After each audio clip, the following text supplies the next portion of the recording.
Welcome back to Marianne's Book Nook. I would also like to welcome back Solana Sunshine as a featured guest. Today we will be reading The Berenstain Bears and the Green-Eyed Monster by Stan and Jan Berenstain.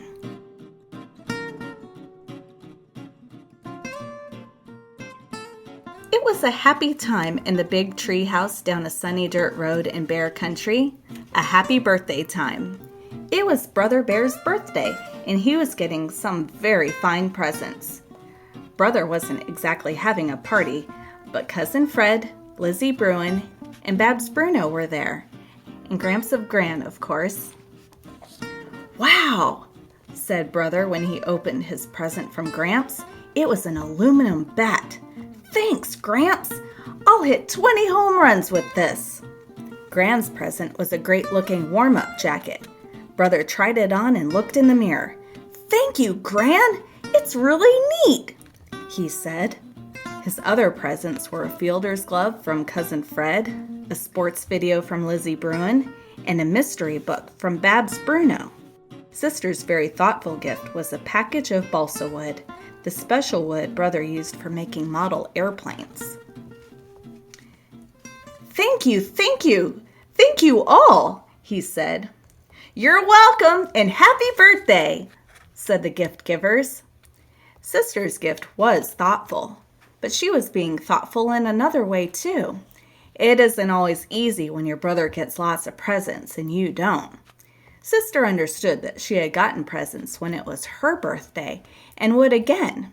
Besides, she wasn't that interested in aluminum bats, warm-up jackets, fielder's gloves, sports videos, or balsa wood anyway.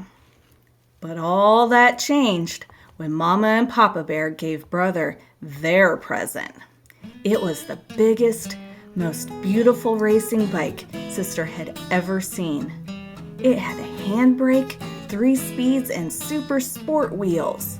When Sister saw that beautiful bike, it was no longer, "Happy birthday, brother." It was, "I gotta have that bike. I gotta.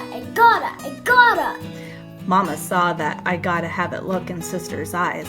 She took her aside and reminded her all about the wonderful present she had gotten on her last birthday. But Sister didn't hear a word Mama said. She just stared at that big, beautiful bike with the handbrake and the super sport wheels. "Oh dear," said Mama. "I think you've been taken over by the green-eyed monster." "Green-eyed monster?" said Sister. "What's that?" "Oh," said Mama, "that's just a way folks have of talking about jealousy and envy. You know what it means to be jealous. Envy is when you want something that belongs to somebody else." "But Mama," said Sister, "it's such a great, beautiful bike." "Please listen to me, Sister," said Mama. "Even if you had a bike like that, you couldn't ride it. You're not big enough. Your feet wouldn't reach the pedals. Besides, look what Papa's got for you." Papa was wheeling in Brother's junior-sized bike with its training wheels attached. "It's yours now," he said. Sister looked at the bike Brother had outgrown. It was okay, but it didn't have a handbrake, 3 speeds, and super sport wheels. "Come on now," said Mama. "Our guests are leaving. It's time to say goodbye." "Goodbye," said Brother. "Thank you all for the wonderful presents." "Bye," said Sister. Gramps and Gran got into their pickup truck and headed for home. Lizzie Bruin got into her dad's car with the others. Mr. Bruin had agreed to come for them and drive them home. Then Papa helped carry the new bike down the front steps. Mama and Papa watched proudly as Brother climbed on and tried it out. First, Brother rode big, fast circles around the treehouse. Then he did a few wheelies. When he started riding with the speed up on the handlebars, Mama got worried. "Now let's not be reckless," she said. Sister watched too. She had gone inside and was watching from a window. As she did so, she became filled with envy. From the tips of her pink hair bow down to the tips of her toenails. Sister really wanted that big, beautiful racing bike. That night, Sister was having trouble falling asleep because she was still thinking about the bike. Then, just as her eyes were closing, the strangest thing happened. She had a visitor. The visitor looked exactly like Sister, except she was green and had little horns on her head. I know who you are, Sister said. You're the green-eyed monster. Sister was having a dream, of course, but she didn't know that. That's the thing about dreams. They're so real. Come, said the green-eyed monster. if you want a bike like brothers, all you have to do is prove you're big enough to ride it. Before she quite knew what was happening, she was up on the bike and the green-eyed monster was giving her a big push. The bike was much too big for her. Her feet couldn't even almost reach the pedals. Then, as so often happens in dreams, things began to change. The bike got bigger and bigger and bigger.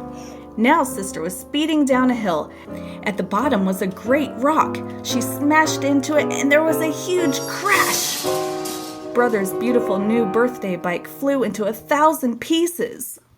She screamed. What have I done? Mama and Papa, who had just fallen asleep, came running into the cub's room. Oh, Mama! Cried Sister. I just smashed Brother's beautiful birthday bike into 1,000 pieces. 1,000 pieces! Try to calm down, sweetie, said Mama. Brother's bike is perfectly safe. You were having a dream. What's going on? Said Brother, rubbing his eyes. I'll go downstairs and get us all some warm milk, said Papa. It'll help us get back to sleep. And it did. The next day, Sister's best friend Lizzie came over to play. She and Sister had a fun time riding around the yard. Brother's old bike turned out to be just right for Sister. Lizzie had a good time on Sister's old trike. And Brother rode circles around them on his birthday bike. Later, when Mr. Bruin came over to pick up Lizzie, he had a very big surprise for everybody. He had just traded in his old car for a beautiful brand new one. And what a car it was! It had wire wheels, leather seats, and racing stripes. Mama, Brother, Sister, and Lizzie congratulated Mr. Bruin on his fine new car. But not Papa. He just stood and stared. He had the same I gotta have it look that Sister had when she first saw Brother's new bike. Papa, said Sister. I think you better watch out for you-know-who. Papa did know who. Mr. Bruin, he said, congratulations on a fine new car. After the Bruins drove away, Mama and Papa sat on the treehouse steps and watched Brother and Sister do some plain and fancy bike riding. The end.